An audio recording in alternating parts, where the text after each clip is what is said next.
Halo, assalamualaikum warahmatullahi wabarakatuh. Selamat siang ya buat teman-teman semuanya, khususnya yang selalu menantikan video-video terbaru atau updatean terbaru dari channel Solusi. Terima kasih banyak nih ya buat teman-teman semuanya yang selalu mensupport dan mendukung. Hari ini itu pertanyaan tentang DC lapangan. Ya, DC lapangan terutama teman-teman semuanya yang terjebak di pinjol legal. Ini pertanyaannya tidak pernah terputus tentang hal ini ya.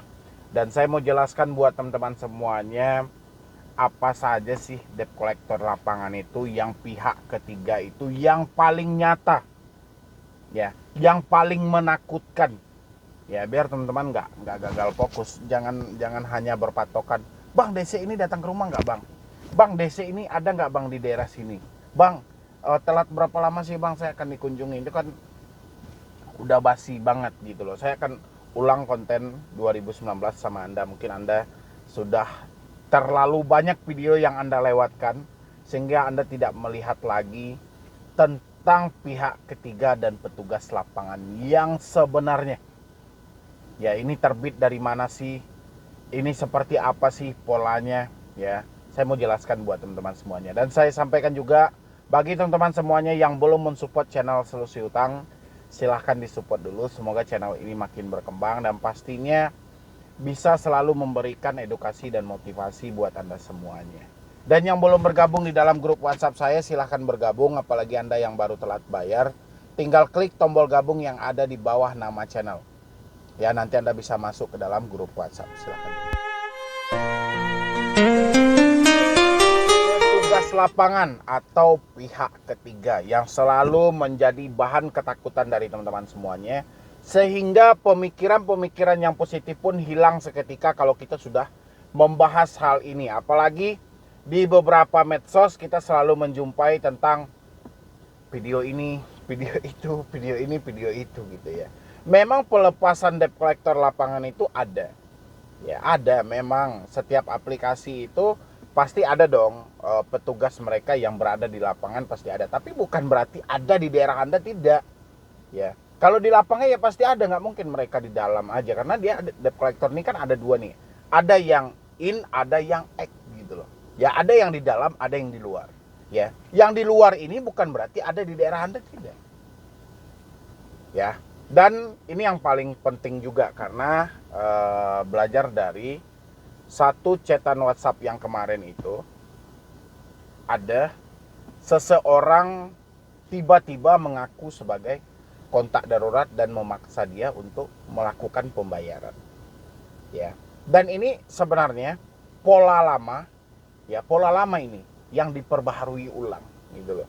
Ya, 2019, 2018 dulu itu juga banyak. Tiba-tiba kita dapat telepon yang mengaku-ngaku nomor dia kita jadikan sebagai kontak darurat, padahal kita nggak kenal sama sekali. Itu juga lahir dari debt collector.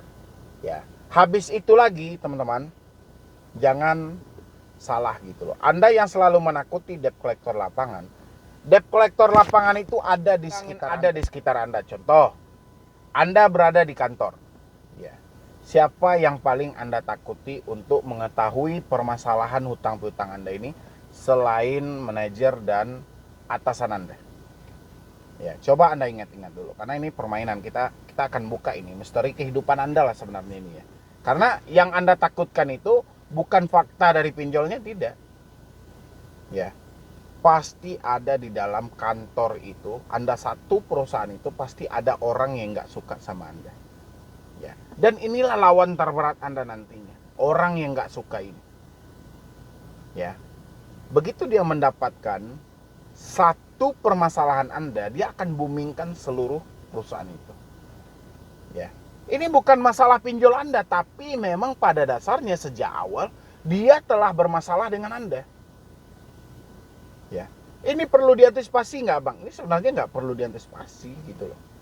Ya. Ngapain? Memang sejak awal sebelum kita juga terjebak di pinjol ini, dia juga sudah kepo nih dengan kehidupan kita. Ya, makanya yang disebut dari pihak ketiga yang sebenarnya ada di sekitar Anda itu ya orang-orang seperti ini, orang-orang yang kepo, ya, teman-teman Anda yang gampang dipengaruhi, karena kita dalam pertemanan ini kan semuanya tidak akur nih. pasti kita akan terjadi perbedaan pendapat. Dan inilah nanti yang akan diadu domba oleh debt collector yang internal ini. Ya, mustahil pinjol itu bisa menyebarkan semua debt collector mereka seluruh pelosok ada di Indonesia. Ya, gak akan mungkin.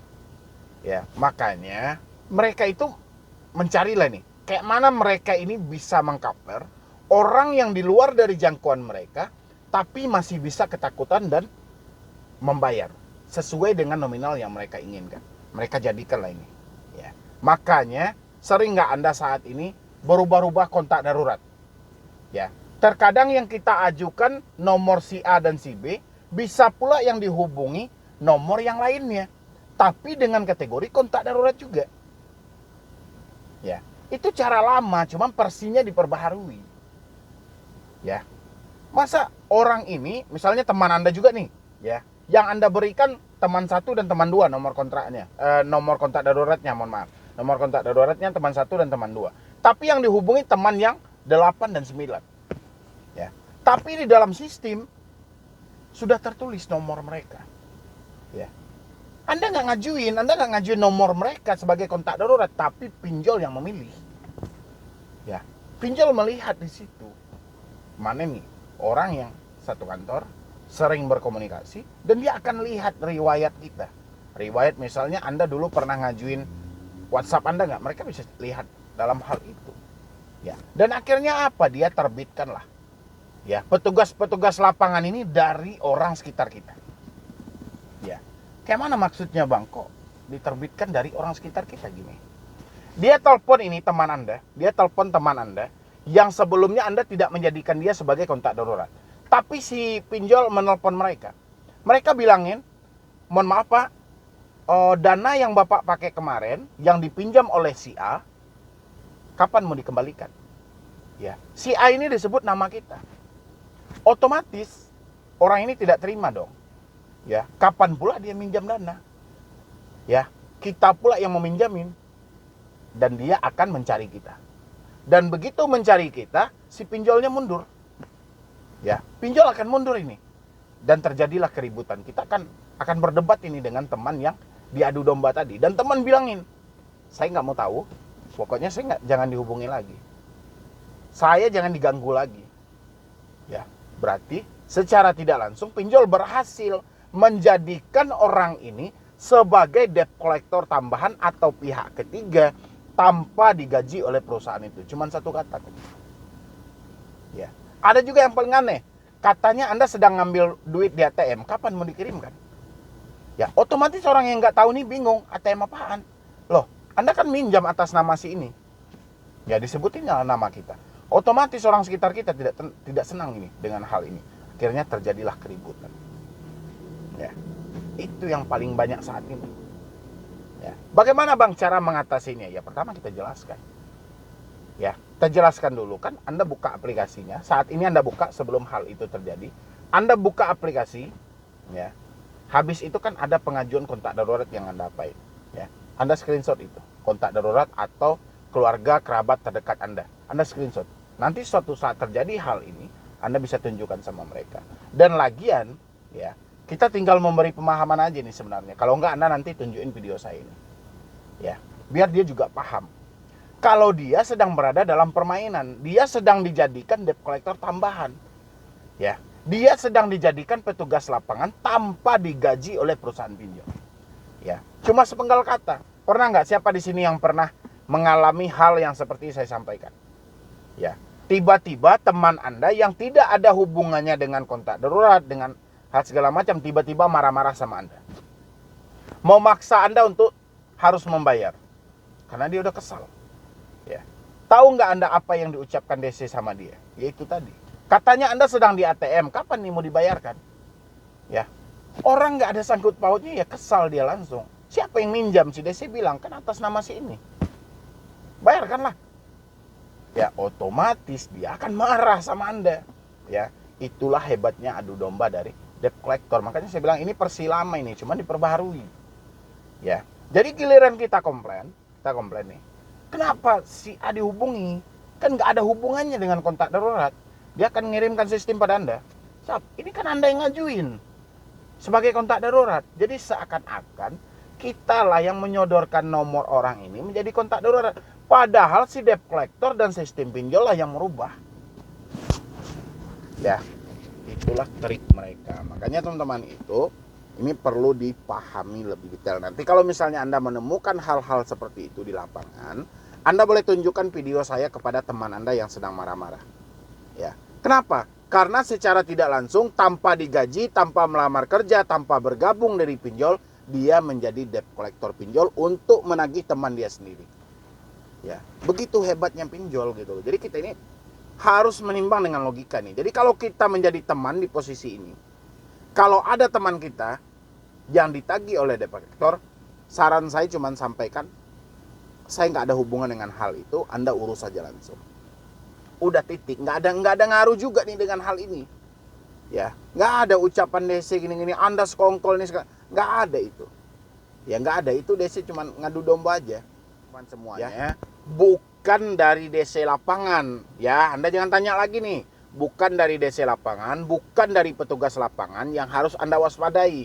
Tapi teman Anda yang diadu domba oleh DC nanti dijadikan sebagai petugas lapangan, ini yang perlu Anda waspadai. Ini akan lahir dari orang sekitar Anda, nggak mungkin dari orang jauh. Ya, pasti orang-orang terdekat Anda aja akan lahir nanti, akan muncul menjadi debt collector tanpa mereka sadari. Ya, nanti kalau misalnya Anda menemukan hal-hal seperti itu, tunjukkan video saya. Dan kedepannya buat teman-teman semuanya, jangan ada yang ketakutan lagi dengan DC datang ke rumah. Justru itu hal yang baik karena kita mau merubah online menjadi offline.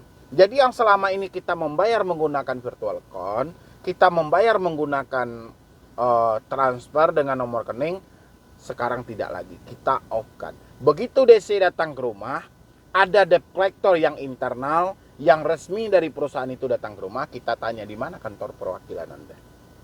Habis itu Anda datangi dan minta keringanan sebagaimana persi Anda kalau masih mampu. Kalau nggak mampu ya sudah, BI checking menanti Anda, cuma itu resikonya, nggak ada lagi. Ya nggak ada resiko yang aneh-aneh, nggak ada, cuma itu resikonya. Yang aneh-aneh itu cuma ada dalam pikiran. Ya, mudah-mudahan teman-teman paham dan jangan ada yang ketakutan lagi. Kalau memang tidak mampu ya sudah, stop sampai di sini, nggak usah dipaksain juga, jangan sampai gali lubang tutup lubang.